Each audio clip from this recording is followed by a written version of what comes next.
Hey guys, what's going on? Paul here. Welcome back to another Cardano video. Today I'm sitting down with Dr. Lars Brünjes, who lots of people in the Cardano space will be familiar with from his work with IOG. And today we're going to focus on Genius Yield, which is another DEX building on Cardano. We're going to get into some of the specifics around what it is, how it differs from some of the other ones, the source that they have open sourced recently, and when users will be able to get in and use this on the mainnet too. Dr. Lars, thanks very much for taking the time, and you're very welcome on the channel. Thank you very much, Paul. Thanks for having me. Thanks for the invitation. No, it's great you could come on. So look, for people who mightn't be familiar with you, can you give an introduction to yourself, and then we'll get into Genius Yield and what's been happening with that over the last while. Of course. So I'm Lars Brünjes, German mathematician. And after some time in academia, I changed to software development, and I was always a fan of exotic programming languages. So I have been a fan of Haskell for a long time. So when IOHK, back then we were still called IOHK, looked for Haskell developers, I applied. So I started there as a Haskell developer, but probably due to my family background, mother was a teacher, I always enjoyed teaching during my time at university, and that was the one thing I was always missing doing software development. So at IOHK arose the chance to teach a Haskell class, and I volunteered for that, and that went very well. So Charles offered me this role of director of education at IOHK, and so I've done lots of Haskell courses all over the world, for example, in Ethiopia, or just now recently in Kenya, in Nairobi.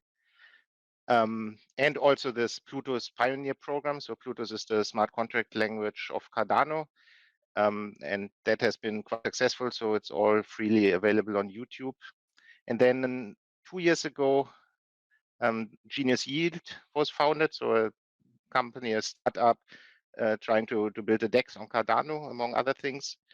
And they offered me the role of CTO. And I accepted that. And for me, it's like an ideal chance to, I mean, I always think that for teaching, I mean, teachers should also be involved in actual work so that what they're teaching is relevant. So for me, this is like an ideal chance to apply what I know about Plutus in theory to an actual real world project, and also get like real world experience from my work for Genius Yield to that then hopefully improves my teaching. So I'm very excited about this dual opportunity to do the theory and the teaching on the one hand and apply it to a real world interesting problem on the other hand.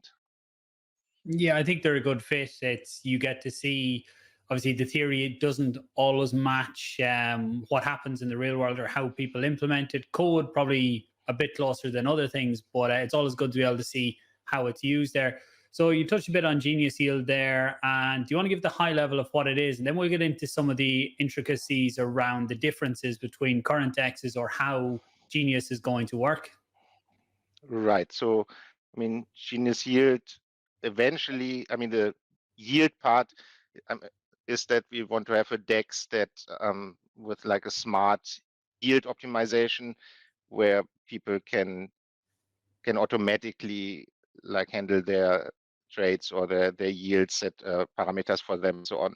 But I mean, that's still in the future. So in order to do that, you first need a DEX, of course. So we started building our DEX and put an emphasis both on like usability to make it easy for newcomers, but also fully embrace the properties, the unique properties of the Cardano blockchain in contrast to, for example, Ethereum. I mean, Cardano uses a different model, the EUTXO model, and we believe that one should embrace that and make use of its unique features as much as possible, and not just copy something like Uniswap from Ethereum over to Cardano.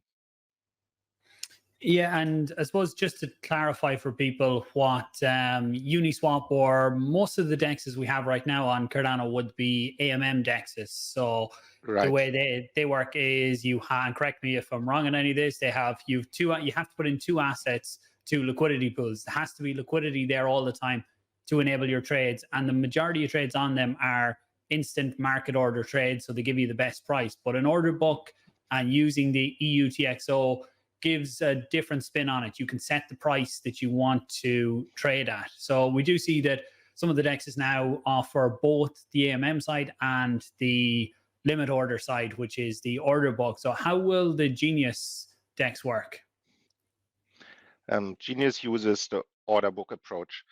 And that's an example of what I said earlier, that we think Cardano requires like a different approaches to Ethereum. You know, Ethereum, they have these AMMs, these pools with, as you said, two sides of, like two tokens in it, and then you can trade back and forth.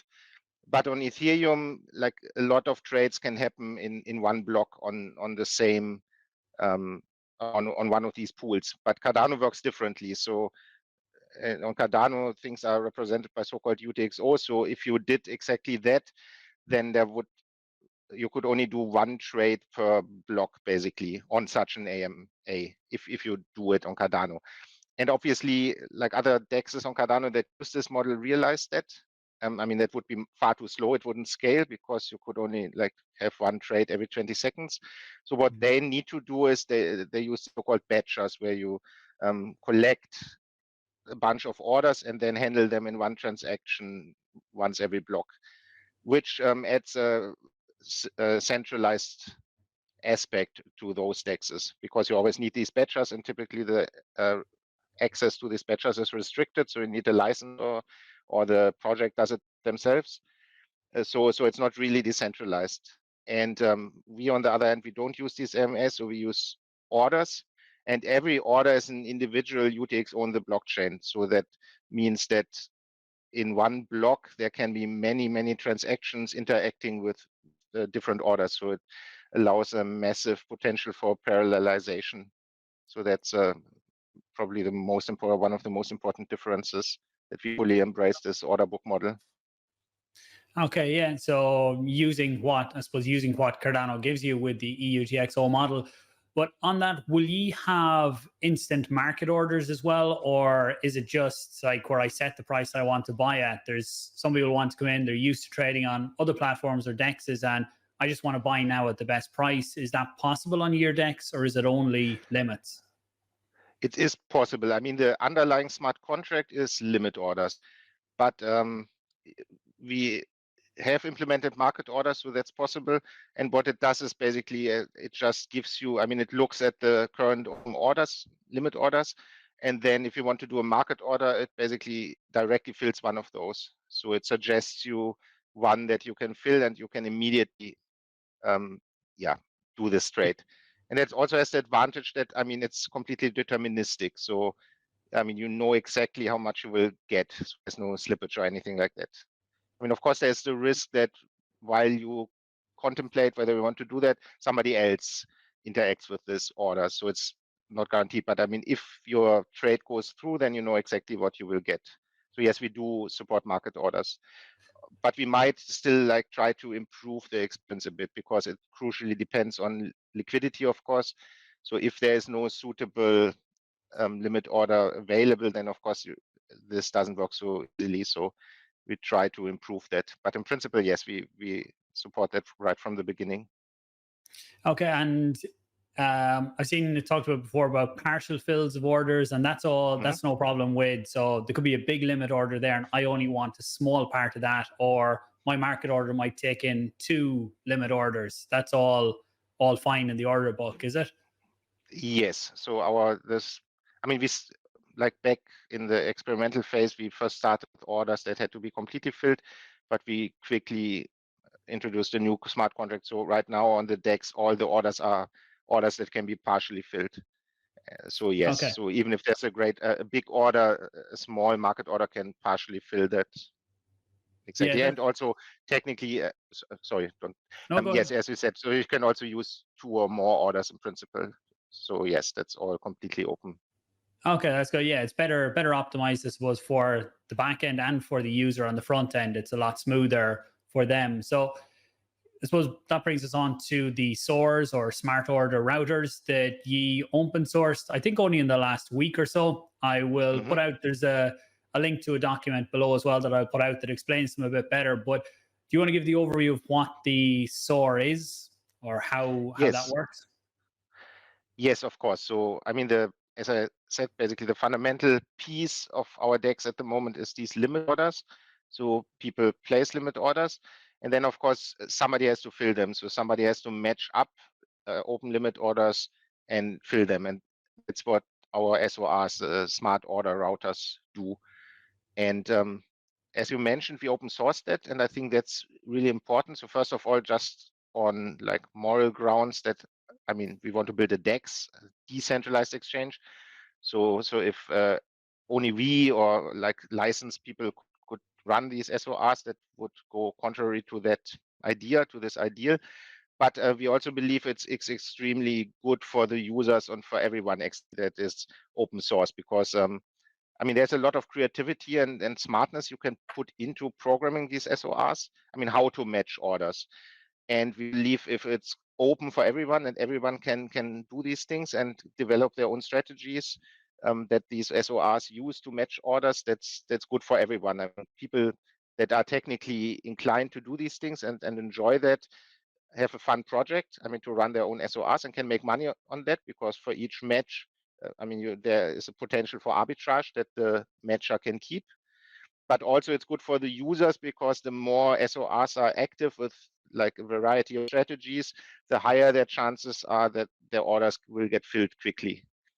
And that of course is good for, I mean, for the user experience and also for efficiency, that the gap between ask and sell price is as small as possible. Because if it's not, then there's an incentive for people to run SORs that exploit those gaps.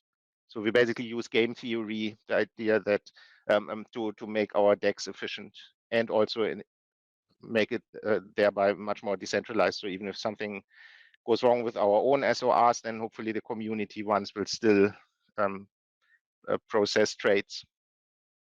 Yeah, I suppose the good part about it being the order book side is you don't have to worry about front running or anything like that, because people have said what they're willing to or what they want their trade to be. So it's up to the bots, I suppose, in the back end to be able to match the orders and give the person back what they're expecting. And if they can do it in a better way for themselves, then they can take a cut as well. But everybody on the front end still gets the amount that they were expecting back for their sell or for their buy. So when you come into the market orders, then is it the smart order routers that facilitate them too? So they go in and they just match up with, is there something there that means that they have to match up with the top of the order book and fill down, or how do they work? That would be a bit difficult, because I mean, you can't really force people to offer the best price. So the way we have implemented market orders right now is that it doesn't involve the SORs. Instead, basically our server immediately, I mean, there are these open orders, and if you want to place them, I mean, you don't really place a market order, you immediately execute one. So if you want to buy gens, for example, then the system would just find an open order that offers gens at the best price, and directly offer you to sign a transaction that will immediately fill this order. So it wouldn't involve the SORs, it would directly fill a suitable order for the market order. That being said, it would of course be possible alternatively to implement market orders as limit orders as well, where you maybe go whatever 1% above or below the best price to give it a chance, and basically place a limit order, and then the SOR mechanism would take care of it. So that's also an option, and maybe at some point we implement both. I mean, there are different ways how to do that, but at the moment it's a direct fill that doesn't involve the SOR, so you don't have to rely on the SORs giving you the best price or anything like that. Okay, and just actually, when you say that, just on slippage, so if I set a market order, do I set slippage, or do I just accept whatever the market is going to give me back? Normally on AMM Dex, you set the slippage, which is the percentage less you're willing to, this is just for people watching, it's the percentage less that you're willing to accept back on the trade. So do you have that for your market orders, or are they different? At the moment, it would just basically give you the best price. I mean, it would offer you the best price, and you don't have to specify slippage, because you immediately see what you get, and then you can accept it or not. I mean, the transaction is made for you, and if you sign it, then you will get exactly that amount. I mean, it's completely deterministic. However, for this other thing I said, if we implemented market orders via limit orders, then we would indeed need something, as you suggested, that you can specify which to, to set the limit price. Basically, then it would whatever be 2% under the market price or something to make that. But at the moment it's just these direct fills. So this, you just know exactly what you will get. Okay, and is there any risk of some of the smart order routers taking the order that say the front end user, I'm coming in to put in a market order and I've picked the one that I have, but between me signing and it hitting the chain, is there a chance that some of the other bots could come in and take the assets that I was going to take in my trade? Would I then move to get the next best price on it? Yes, there's indeed that chance. I honestly don't know how exactly we implemented that. So, might be that we offer you the second best order price, basically, not the best one because of this. So that there's, but I'm not sure. That was one idea we were discussing. But yes, in the worst case, you sign the order and then it just fails. And of course, you don't have to pay anything for that because the transaction never gets through. And then the UI would just offer you another one until it works.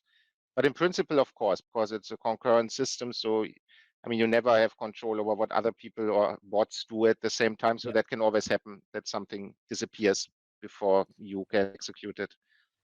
Yeah, and it's a good sign. Like if the orders are flying in, then that's a good sign. There is liquidity there, so it's good for it. And I think you also have an order type for time limit, or is that, I don't know if it's called time limit, but where you can set the order to expire after a certain amount of time. Do you want to explain what that is for people? Yes, so you can optionally specify an interval, so they can only be filled or partially filled in that time interval. So both begin and end of the time interval are optional. So by default, order is just always valid until it's filled or you cancel it, but you can make use of this time and then say, okay, it's only valid from that time or until that time or both in between those two times.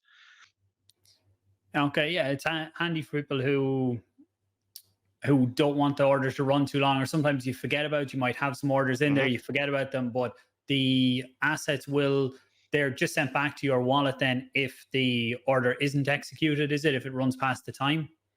No, you still have to do something. That's unfortunately how blockchains work, that nothing happens without like an external trigger transaction. So there still needs, it's impossible to like automatically send it back because it's the UTX on the blockchain and there must be a transaction that sends it back to your wallet.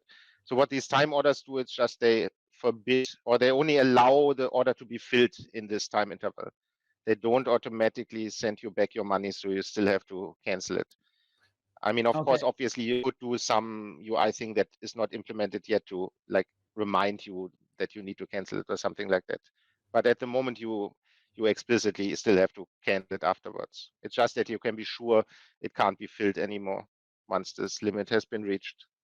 Okay, is there potential, I don't know, I'm only asking the question, is there potential that the smart order routers would be able to initiate that refund transaction or cancel transaction at some point if they would basically be sending it from the smart contract back to the original recipient and it could only go back to the person who submitted the order? At the moment, it's not how it works, but in principle, that would be possible. One would, of course, the smart order routers are like selfish, so they only do stuff if they make a profit for it. But it would be conceivable that maybe when you place an order, you include like a bounty, like a small amount, like 2 ADA or something for this, and that a smart order router then could grab those 2 ADA if it does what you say and sends the money back to you. So that would indeed be possible. We haven't implemented it yet, but something worth thinking about. So that would be possible, yes.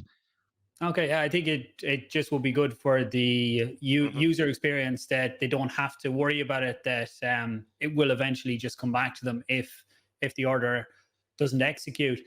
So before we move on from the DEX, is there any other aspects that we haven't covered on it? Not of the present thing, I think. So I think that's the most important part, that we fully embrace the UTXO model and these SORs that are open sourced, and we invite everyone to write them and run them.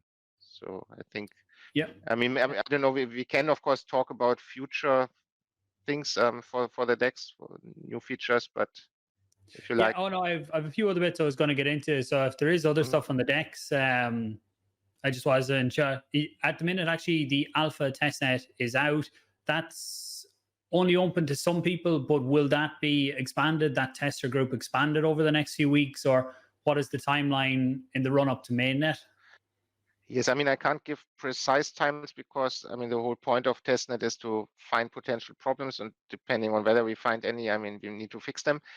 But yeah, roughly it's like I mean, now we have this semi-public testnet where we invite external people, but it's invitation only. And then we'll check whether there are any problems coming up with that. And then the next phase will be a fully public testnet where everyone can participate. And then if all goes well with that, then mainnet, which Okay, and hopefully you by mid of November, but I mean, we can't give specific dates, but we aim for something like middle of November with mainnet.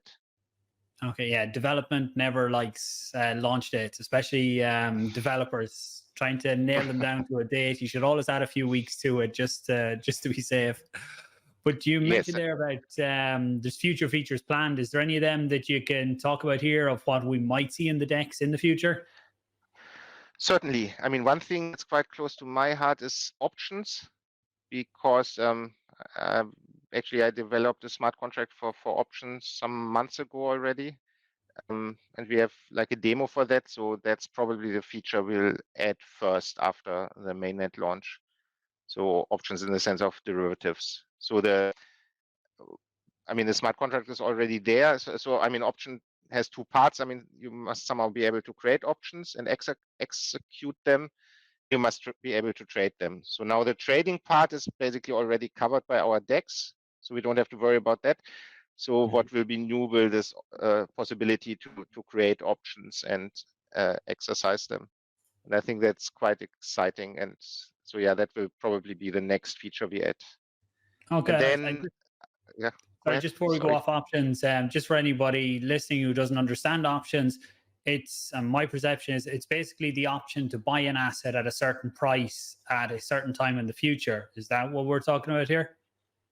Exactly. Buy or sell. So you can buy or sell at a certain place in the future. And it has this, I mean, somehow it's the reputation of being like very high risk and basically just for gambling. But I prefer to see it as something that adds stability and it's like an insurance. I mean, my favorite, I mean, the real world, if you, for example, are a wheat farmer or wherever, and so your livelihood depends on that every year you can sell your wheat, your harvest.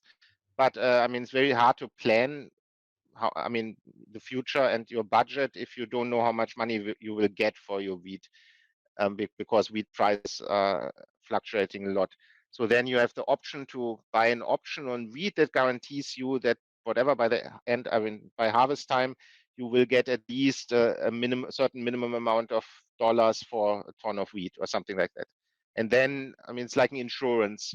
So if the price of wheat goes up, you don't need to make use of this option. But if for whatever reason it drops, then because you have this option, you at least can be sure that you get this minimal amount. So that's one use case. And of course, in crypto, I mean, it's the same thing. I mean, for example, if you are a project that knows you need, I mean, certain times you need a certain token. I mean, it can be ADA, it can be anything else. Then of course, in crypto, there's also very high volatility. So you never know, I mean, what the exchange rate will be of those tokens, and using options, so you get much better predictability. So it's like buying insurance that you can plan ahead, that you know, okay, I will be able to buy token X for so and so many ADA, and no matter what happens to the price. So I hope that will make things on Cardano in particular much more predictable for people, so that they are less dependent on the market volatility. Yeah, it allows people to hedge their bets, I suppose, as well, in that Exactly. you might be very bullish on something, but you can also hedge your bet by buying the option to sell at a certain price in the future. And there'll be a lot of maths in working out what's what and what is the risk reward, and everybody will need to I would say, do a lot of learning before they get into things like that and understand exactly what it means that you're getting into. But I think you were going to go on to something else before I interrupted you on the options. No, it's thank you for interrupting me. I like explaining that. But I just want to say there will also be like flex staking for our gens tokens, and of course also liquidity positions. So you mentioned these AMA pools that others use. So our equivalent in our order book setup is called liquidity position. So it's almost like the difference to pool is you don't pool, so it's like individual things. So one person that wants to provide liquidity just does it and creates a basically liquidity position UTXO. And the other difference is it's not like on Uniswap an infinite price range or newer versions of Uniswap like an interval. It's a fixed price. So basically people can place liquidity at a fixed price on our DEX, and they can mix tokens, but they don't have to, but it's still for a token pair. And then it's basically just like an order that works in both directions. So if you put gens and ADA in there, then at that price, people can basically trade in both directions using that liquidity. So a way to provide liquidity. But again, it makes use of the special Cardano feature. So it's again like highly parallelized, and it doesn't have the traditional problems of that you get on Uniswap, that this impermanent loss thing. So because you have concentrated liquidity at a specific price. So the smart contracts for that we have had for a long time, almost 2 years now. We just need to like implement the UI for it to support it. So that's Okay. then we'll make it easier for people to add liquidity to our DEX. And is that just a specific price point that I pick, or is it like concentrated liquidity where I select a price range? The smart contract, it will be 1 point, but the smart contract also allows you to change the price, so you can move it to a different price point. But the UI experience will probably be more convenient, so you can pick a range, but then under the hood it will just basically place like this. If you say whatever 1 to 1.1, then it might place 10 UTXOs at 1, 1.01, 1.02, and 1.09, 1.1. So the user experience will probably be picking a range, but under the hood, it's really concentrated at discrete price points. So it means that any DEX, even outside of Genius, any DEX could come in and use that liquidity, could they, to fulfill orders, or is it just the Genius DEX? No, everything we do is, there's no restriction whatsoever. Our smart contracts are completely open. That's already true for our orders. Any DEX or anybody could make use of our orders as they are now and fill them and use them as liquidity or use them to match their own orders. And the same, of course, will also be true for these liquidity positions. So anybody can interact with them if they circumvent our UI. So there's no restriction. There's nothing that we need to sign anything. So it's all completely usable for everyone. Yeah, that's good. And you mentioned at the start as well about yield optimizers or yield aggregators. Just when we started at the beginning, is that a plan that you will have aggregators, or is that kind of what you're talking about there with the liquidity? It's certainly the plan, and it's part of the reason, for our name. But as I've always said, we first obviously need a DEX in order to optimize yield on a DEX. So that's we concentrate on that now. But once the DEX is up and running, then we'll look at this yield optimization. So the idea there is that these things like this concentrated liquidity, for example, the price obviously moves. So if you want to have optimal yield, you would need to actively manage your liquidity positions and update them to move them to different prices and so on. And of course, nobody wants to, or most people don't want to stay up 24 hours to do this. So the idea of yield optimization is that you have some sort of automatic system that does it for you using AI. And there as well, as I said before, I really like this fact that anybody can implement SORs. And I think that's good for everyone because of competing ideas that then make the market much more efficient. And the same will be true for these smart, whatever we call them, yield optimizers, that people will have the chance to write own ones, so that people can like propose strategies and use their own strategies. Okay, and could I follow one of them? So I could go in. So say I come up with some idea on different pools and different movements that it should do. Can other people follow that, or do they just put their liquidity into that optimizer? Is it? I mean, the details haven't been decided yet, how exactly we do it. I mean, how the mechanics exactly work. But I mean, I personally would think that there's like a gallery or something where people can show off their strategies, and then others can also use that. Or, but I mean, the details haven't been decided yet. I think we can catch up closer to that time. There's a lot to come before that, but we'll definitely catch up to talk about that at that stage. And just on the token, lots of other dexes when they launch, they have yield farming, and that's what people kind of expect. But I presume you won't have yield farming. Generally, that's on liquidity pools to encourage people to put in liquidity. Will you have anything like that for being an order book dex? I mean, we already have, I mean, the staking, so that people can stake our token and get yield for that. And of course, as these liquidity positions, they are a form of yield farming. Then we also have this thing that, I mean, our SORs and the fees we make, that we will share 20% of that with the community, so with gens holders. But on top of that, I mean, until we get liquidity positions, we also consider doing something that whenever somebody places a limit order or has a limit order executed that involves our token, that then he will be rewarded with a certain amount of tokens. Yes, so in that sense, we want to offer that. It won't be there right in the beginning, but it will be one of the top priority items afterwards to reward people for providing liquidity in our token. Okay, and just on the 20%, actually, that's interesting. That goes back to the token holders. Does that go back in ADA or in gens back? Because I presume a lot of the fees will be collected in ADA. Is that converted to gens, or is it the ADA goes to the users? That's a very good question. I must confess I'm not completely sure at the moment. I just know that we want to do the 20%, but I would assume in ADA, but I'm not sure. It could also be gens. I Yeah, we won't commit look it up. to it here. Yeah, we're kind of getting sidetracked off the tech stuff, but just when it come up there, I was interested in it. I think we've covered a lot of stuff today. Hopefully, we've given people a good overview of what the DEX is and some of the differences between other DEXs and some of the terminology maybe out there. But is there anything we haven't covered, or did you want in the closing thoughts? No, I think we have covered everything. I just want to really encourage everyone, as soon as the testnet is public, to try it out.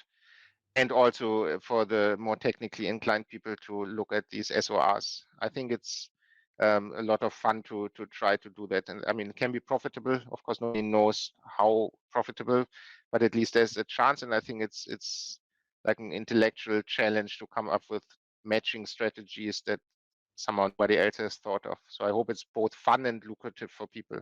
So I encourage everyone to have a look. Yeah, well, what I'll do is I'll put the links currently to your socials down below this video, and when the testnet goes public, I'll come back and I'll put that link below the video. We're not sure exactly when that will be, but if you're watching this a few weeks from now, then make sure and check the links down below or follow the socials if you're interested in getting into the testnet and finding out more. Lars, thanks very much. I really appreciate your time. I enjoyed the conversation, learned little bits about not just your own DEX, but how things interact in Cardano and trading too. So we'll catch up soon in maybe another month or two when we're coming up to mainnet and we see where things are at that point. Great. I also enjoyed the conversation. Thank you very much for having me. Yeah, thanks for watching, everyone. Subscribe if you're new. Share this out. Let people know what's going on with Genius. Give it a like. Ask questions or leave comments below. That helps push it out in the YouTube algorithm. I do appreciate it, and I'll talk to you soon.